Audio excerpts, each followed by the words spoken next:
Assalamualaikum warahmatullahi wabarakatuh. Nama saya Selina Angela Widianto dan saya akan menjelaskan materi tentang penyesuaian diri remaja. Yang pertama adalah konsep dan proses penyesuaian diri remaja. Makna akhir dari hasil pendidikan seseorang individu terletak pada sejauh mana hal yang telah dipelajari dapat membantunya dalam menyesuaikan diri dengan kebutuhan hidupnya pada tuntunan masyarakat. Berdasarkan pengalaman yang didapatkan di sekolah dan di luar sekolah, ia memiliki sejumlah pengetahuan, kecakapan, minat-minat, dan sikap-sikap. Dengan pengalaman itu, ia secara berkesinambungan dibentuk menjadi seorang pribadi seperti apa yang dia miliki sekarang dan menjadi seorang pribadi yang akan datang. 1. Pengertian penyesuaian diri. Penyesuaian dapat diartikan atau dideskripsikan sebagai berikut, yaitu 1.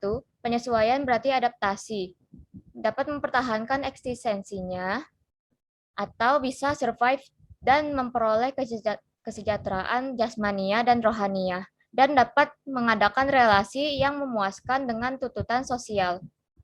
Yang kedua adalah penyesuaian dapat juga diartikan sebagai konformitas, yang berarti menyesuaikan sesuatu dengan standar atau prinsip. Dan yang ketiga adalah penyesuaian dapat diartikan sebagai penguasaan, yaitu memiliki kemampuan untuk membuat rencana dan mengorganisasi respon sedemikian rupa, sehingga bisa mengatasi segala macam konflik, kesulitan, dan frustasi secara efisien.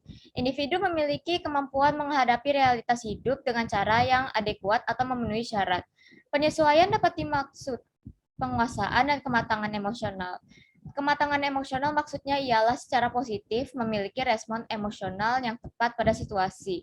Dengan demikian, dapat disimpulkan bahwa penyesuaian adalah usaha manusia untuk mencapai keharmonisan pada diri sendiri dan pada lingkungannya. Yang kedua adalah proses penyesuaian diri. Penyesuaian diri adalah proses bagaimana individu mencapai keseimbangan diri dalam memenuhi kebutuhan sesuai dengan lingkungan. Seperti yang kita ketahui bahwa penyesuaian yang sempurna tidak dapat tercapai. Tidak pernah tercapai. Penyesuaian yang sempurna terjadi ketika manusia atau individu selalu dalam keadaan seimbang antara dirinya dengan lingkungannya, di mana tidak ada lagi kebutuhan yang tidak terpenuhi dan di mana semua fungsi organisme atau individu berjalan normal. Sekali lagi, bahwa penyesuaian yang sempurna itu tidak pernah dapat dicapai. Karena itu, penyesuaian diri lebih bersifat suatu proses panjang hayat atau lifelong process, dan manusia terus-menerus berusaha menemukan dan mengatasi tekanan dan tantangan hidup guna mencapai pribadi yang sehat. Respon penyesuaian, baik atau buruk, secara sederhana dapat dipandang sebagai sesuatu upaya individu untuk mereduksi atau menjauhi ketegangan untuk memelihara kondisi-kondisi keseimbangan yang lebih wajar. Penyesuaian adalah sebagai suatu proses ke arah hubungan yang harmonis antara tuntutan internal dan tuntutan eksternal. Dalam proses penyesuaian diri dapat saja muncul konflik, tekanan, dan frustasi, dan individu didorong meneliti berbagai kemungkinan perilaku untuk membebaskan diri dari ketegangan. Yang ketiga adalah karakteristik penyesuaian diri. Tidak selamanya individu berhasil dalam melakukan penyesuaian diri, karena kadang-kadang ada rintangan tertentu yang menyebabkan tidak berhasil melakukan penyesuaian diri. Rintangan itu mungkin terdapat dalam dirinya atau mungkin di luar dirinya. Dalam hubungannya dengan rintangan-rintangan tersebut, ada individu yang dapat melakukan penyesuaian diri secara positif. Namun ada pula individu yang melakukan penyesuaian diri yang salah. Berikut ini adalah tinjau karakteristik penyesuaian diri yang positif dan penyesuaian diri yang salah. Yang pertama yang akan saya jelaskan adalah penyesuaian diri secara positif. Mereka yang tergolong mampu melakukan penyesuaian diri secara positif ditandai dengan hal-hal seperti ini. Yang pertama, tidak menunjukkan adanya ketegangan emosional. Yang kedua, tidak menunjukkan adanya mekanisme psikologis. Yang ketiga, tidak menunjukkan adanya frustasi pribadi. Yang keempat, memiliki pertimbangan rasional dan pengarahan diri. Yang kelima, mampu dalam belajar. Yang keenam, menghargai pengalaman. Dan yang ketujuh, bersikap realistik dan objektif. Dalam melakukan penyesuaian ini secara positif, individu akan melakukannya dalam berbagai bentuk, antara lain 1. Penyesuaian dengan mengalami masalah secara langsung. Dalam situasi ini, individu secara langsung menghadapi masalahnya dengan segala akibat-akibatnya. Ia melakukan segala tindakan sesuai dengan masalah yang dihadapinya. Yang kedua yaitu penyesuaian dengan individu eksplorasi atau penjelajahan. Dalam situasi ini, individu mencari berbagai bahan pengalaman untuk dapat menghadapi dan memecahkan masalahnya. Dan yang ketiga, penyesuaian dengan trial and error atau coba-coba. Dalam cara ini, individu melakukan suatu tindakan coba-coba. Dalam arti kalau menguntungkan diteruskan dan kalau gagal tidak diteruskan. Dan yang keempat, penyesuaian dengan disubstitusi, mencari pengganti. Jika individu merasa gagal dalam menghadapi masalah, maka ia dapat memperoleh penyesuaian dengan jalan mencari pengganti. Dan yang kelima, penyesuaian diri dengan menggali kemampuan diri. Dalam hal ini, individu mencoba menggali kemampuan-kemampuan khusus dalam dirinya dan kemudian dikembangkan sehingga dapat membantu penyesuaian diri. Dan yang keenam adalah penyesuaian dengan belajar. Dengan belajar, individu dapat banyak memperoleh pengetahuan dalam keterampilan yang dapat membantu penyesuaian diri. Yang ketujuh adalah penyesuaian dengan inhibisi dan pengendalian diri. Penyesuaian diri akan lebih berhasil jika disertai dengan kemampuan memilih tindakan yang tepat dan pengendalian diri yang secara tepat pula. Dan yang terakhir, yang kedelapan adalah penyesuaian dengan perencanaan yang cermat. Dalam situasi ini, tindakan yang dilakukan merupakan keputusan yang diambil berdasarkan perencanaan yang cermat. B. Penyesuaian diri yang salah. Kegagalan dalam melakukan penyesuaian diri secara positif dapat mengakibatkan individu melakukan penyesuaian secara yang salah. Penyesuaian diri yang salah. Kegagalan dapat melakukan penyesuaian diri secara positif, dapat mengakibatkan individu melakukan penyesuaian yang salah. Penyesuaian diri yang salah ditandai dengan berbagai bentuk bertingkah laku yang serba salah, tidak terarah, emosional, sikap yang realistik, agresif, dan sebagainya. Ada 3 bentuk reaksi dalam penyesuaian yang salah, yaitu reaksi bertahan, menyerang, dan melarikan diri. Yang pertama adalah reaksi bertahan. Individu berusaha untuk mempertahankan dirinya, seolah-olah tidak menghadapi kegagalan. Dia selalu berusaha untuk menunjukkan bahwa dirinya tidak mengalami kegagalan. Berikut khusus reaksi ini, antara lain rasionalisme, yaitu bertahan dengan mencari-cari alasan untuk membenarkan tindakannya. Represi, yaitu berusaha untuk menekan pengalamannya yang dirasakan kurang enak ke alam tiasak sadar. Misalnya, seorang pemuda berusaha melupakan cintanya dengan seorang gadis. Proyeksi, yaitu melemparkan sebab kegagalan dirinya kepada pihak lain untuk mencari alasan yang dapat diterima. Yang berikutnya adalah sour grapes, anggur kecut, yaitu dengan memutarbalikkan kenyataan dan sebagainya. Yang kedua adalah reaksi menyerang. Orang yang mempunyai reaksi penyesuaian diri yang salah menunjukkan tingkah laku yang bersifat menyerang atau menutupi kegagalannya. Ia tidak mau menyadari kegagalannya. Reaksi-reaksinya tampak dalam tingkah laku berikut ini. Selalu membenarkan diri, mau berkuasa dalam setiap situasi, mau memiliki segalanya, bersikap senang mengganggu orang lain, menggertak baik dengan ucapan maupun dengan perbuatan, menunjukkan sikap permusuhan secara terbuka, menunjukkan penyesalan dan penusak, keras kepala dan perbuatannya, bersikap balas dendam, memperkosa hak orang lain, tindakan yang serampang dan marah secara sadis. Dan yang ketiga adalah reaksi melarikan diri. Dalam reaksi ini orang akan mempunyai penyesuaian diri yang salah, akan melarikan diri dari situasi yang menyimpulkan kegagalannya.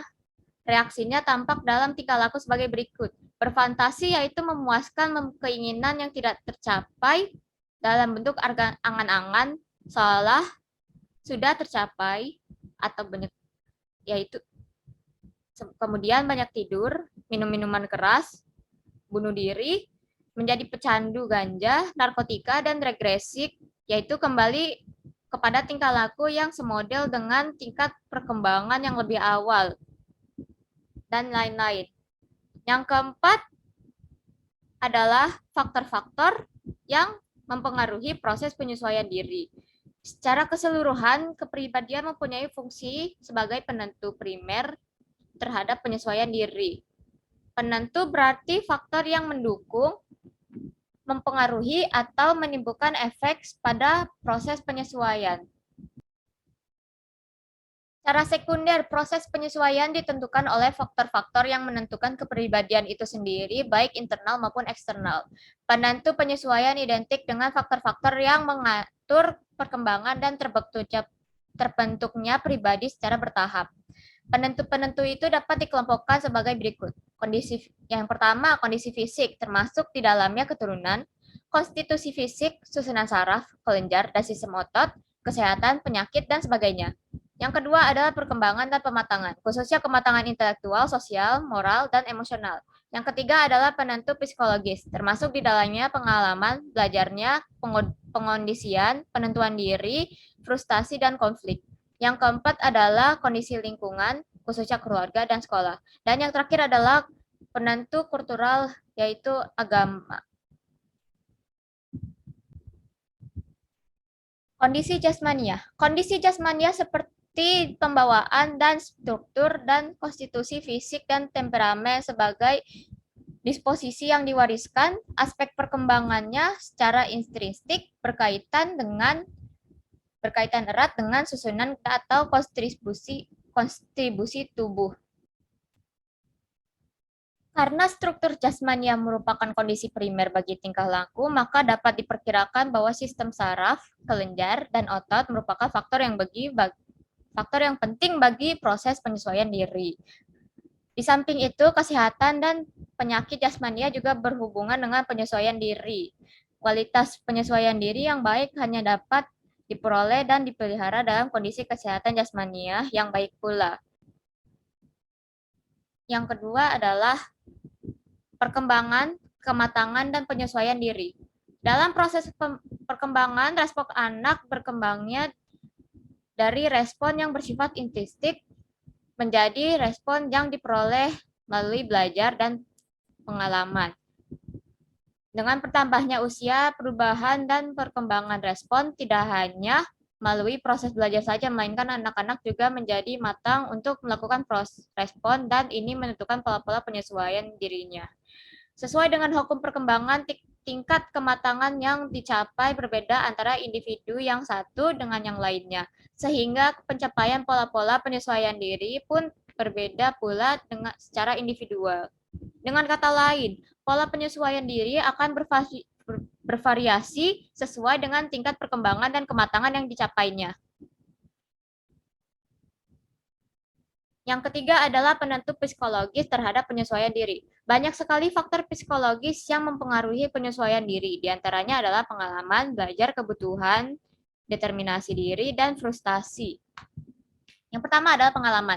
Tidak semua pengalaman punya arti bagi penyesuaian diri. Pengalaman tertentu yang mempunyai arti dalam penyesuaian diri adalah pengalaman yang menyenangkan dan pengalaman traumatik yang menyusahkan. Pengalaman yang menyenangkan misalnya memperoleh hadiah dalam suatu kegiatan. Sebaliknya, pengalaman traumatik akan menimbulkan penyesuaian yang kurang baik atau mungkin salah sesuai. Yang kedua adalah belajar. Proses belajar merupakan suatu dasar yang fundamental pada proses penyesuaian diri. Karena melalui belajar ini akan berkembang pola-pola respon yang akan membentuk kepribadian. Yang ketiga adalah determinasi diri. Dalam proses penyesuaian diri, di samping ditentukan oleh faktor-faktor tersebut di atas, orangnya itu tersendiri menentukan dirinya, terdapat faktor kekuatan yang mendorong untuk mencapai suatu yang baik atau buruk, untuk mencapai taraf penyesuaian yang tinggi, dan atau merusak diri. Faktor-faktor itukah yang disebut determinasi diri?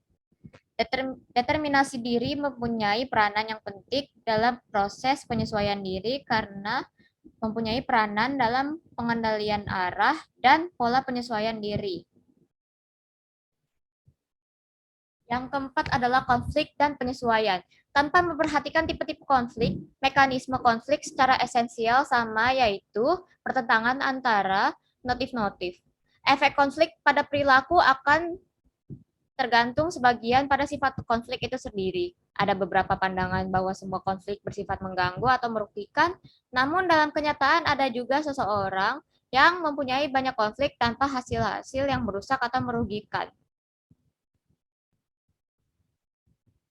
Lingkungan sebagai penentu penyesuaian diri. Berbagai lingkungan anak seperti keluarga dan pola hubungan di dalamnya, sekolah, masyarakat, kultur, dan agama berpengaruh dalam penyesuaian diri anak. Yang pertama adalah pengaruh rumah dan keluarga. Dari sekian banyak faktor yang mengondisikan penyesuaian diri, faktor rumah dan keluarga merupakan faktor yang sangat penting. Karena keluarga merupakan suatu satuan kelompok sosial terkecil, interaksi sosial ini kemudian akan dikembangkan di masyarakat. Yang kedua adalah hubungan orang tua dan anak. Pola hubungan antara orang tua dan anak akan mempunyai pengaruh terhadap proses penyesuaian diri dari anak-anak. Beberapa pola hubungan yang dapat mempengaruhi penyesuaian diri di antara lain, pertama adalah menerima. Yang kedua adalah menghukum dan disiplin yang berlebihan. Yang ketiga adalah memanjakan dan melindungi anak secara berlebihan. Yang keempat adalah penolakan. Kemudian yang ketiga adalah hubungan saudara. Suasana hubungan saudara yang penuh persahabatan, kooperatif, saling menghormati, penuh kasih sayang, mempunyai kemungkinan yang lebih besar untuk tercapainya penyesuaian yang lebih baik. Sebaliknya, suasana permusuhan, perselisihan, iri hati, kebencian, dan sebagainya dapat menimbulkan kesulitan dan kegagalan penyesuaian diri. Yang keempat adalah masyarakat. Keadaan lingkungan masyarakat di mana individu berada merupakan kondisi yang menentukan proses dan pola-pola penyesuaian diri. Yang kelima adalah sekolah. Sekolah mempunyai peranan sebagai media untuk mempengaruhi kehidupan intelektual, sosial, dan moral para siswa. Kemudian, kultural dan agama sebagai penentu penyesuaian diri. Proses penyesuaian diri anak mulai dari lingkungan keluarga, sekolah, dan masyarakat secara bertahap dipengaruhi oleh faktor-faktor kultur dan agama. Lingkungan kultural di mana individu berada dan berinteraksi akan menentukan pola-pola penyesuaian dirinya. Contohnya, tata cara kehidupan di sekolah, masjid, gereja, dan semacamnya akan mempengaruhi bagaimana anak menempatkan diri dan bergaul dengan masyarakat sekitarnya. Agama memberikan suasana psikologis tertentu dalam mengurangi konflik, frustasi, dan ketegangan lainnya. Agama juga memberikan suasana damai dan tenang bagi anak. Kemudian B, permasalahan-permasalahan penyesuaian diri remaja. Di antara persoalan terpentingnya yang dihadapi remaja dalam kehidupan sehari-hari dan yang menghambat penyesuaian diri yang sehat adalah hubungan remaja dengan orang dewasa, terutama orang tua.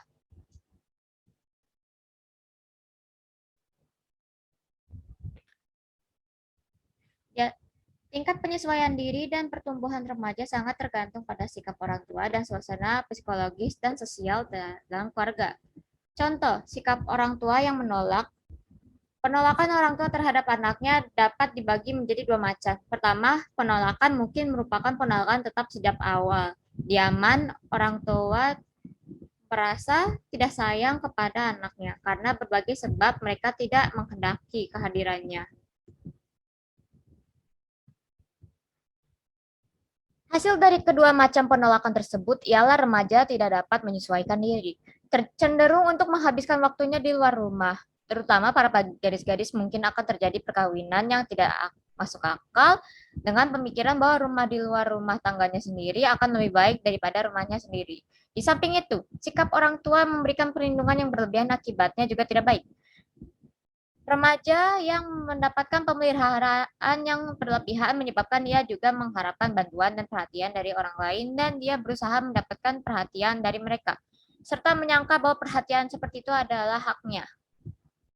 Sikap orang tua yang otoriter, yaitu yang memaksakan kekuasaan dan otoritas kepada remaja juga akan menghambat proses penyesuaian diri remaja. Biasanya remaja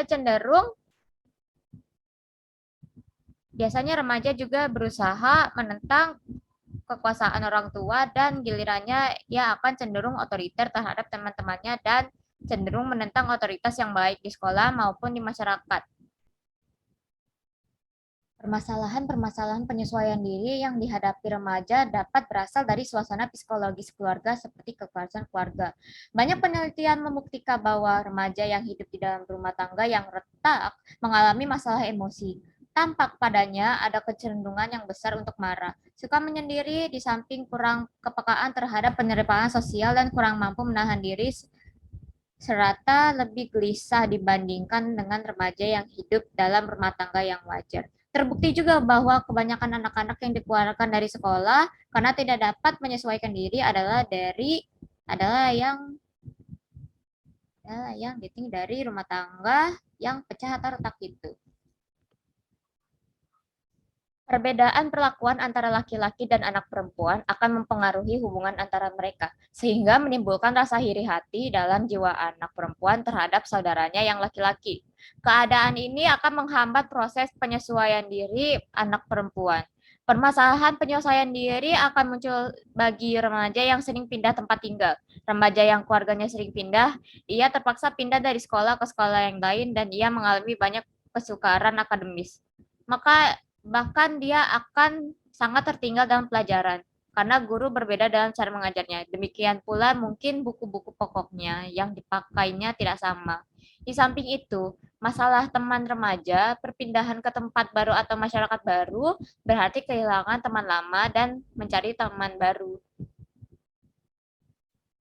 Penyesuaian diri remaja dengan kehidupan di sekolah.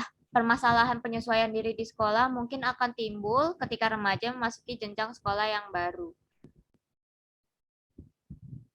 Baik sekolah lanjutan pertama maupun sekolah lanjutan atas. Mereka mungkin mengalami permasalahan penyesuaian diri dengan guru-guru, teman-teman, dan mata pelajaran. Sehingga akibat antara lain prestasi belajar menjadi menurun dibanding dengan prestasi sekolah sebelumnya. Persoalan umum yang seringkali dihadapi remaja antara lain memilih sekolah. Jika kita mengharapkan remaja mempunyai penyesuaian diri yang baik, setidaknya kita tidak mendikte mereka agar memilih jenis sekolah tertentu sesuai keinginan kita. Orang tua atau pendidik hendaknya mengarahkan pilihan sekolah sesuai dengan kemampuan, bakat, dan sifat pribadinya.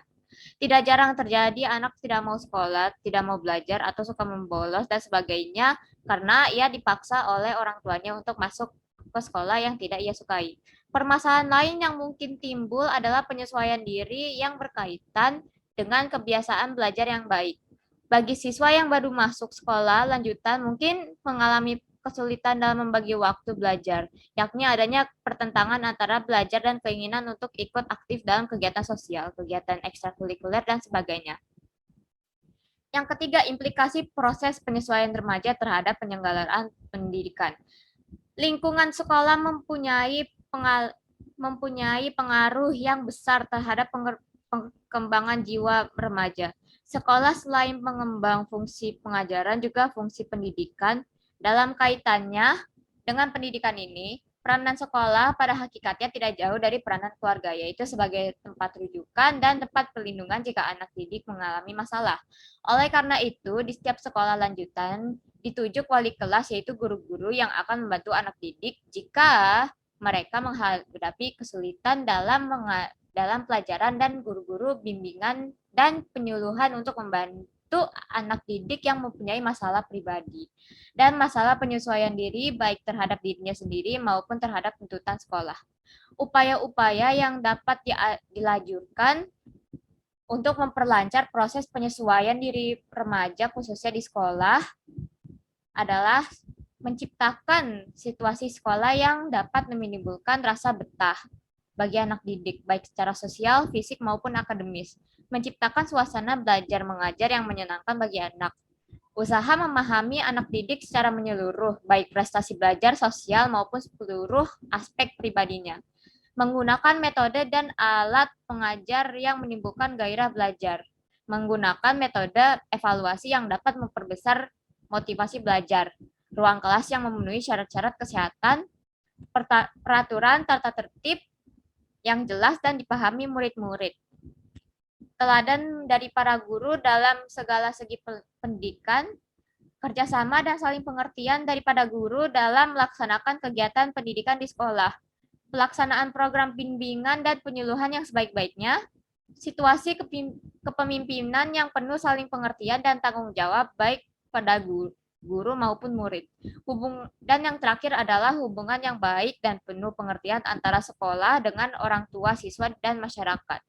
Karena di sekolah merupakan figur pendidik yang penting dan besar pengaruhnya terhadap penyesuaian siswa-siswanya. Maka dituntut sifat-sifat guru yang efektif, yakni sebagai berikut.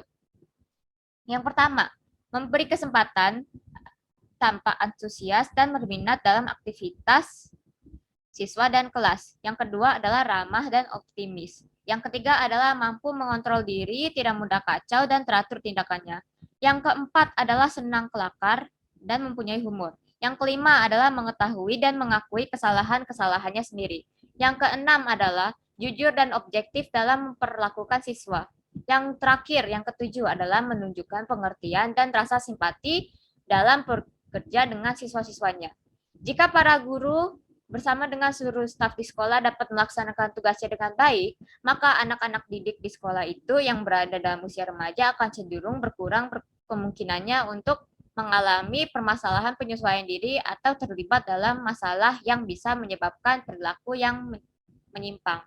Sekian dari saya. Wassalamualaikum warahmatullahi wabarakatuh.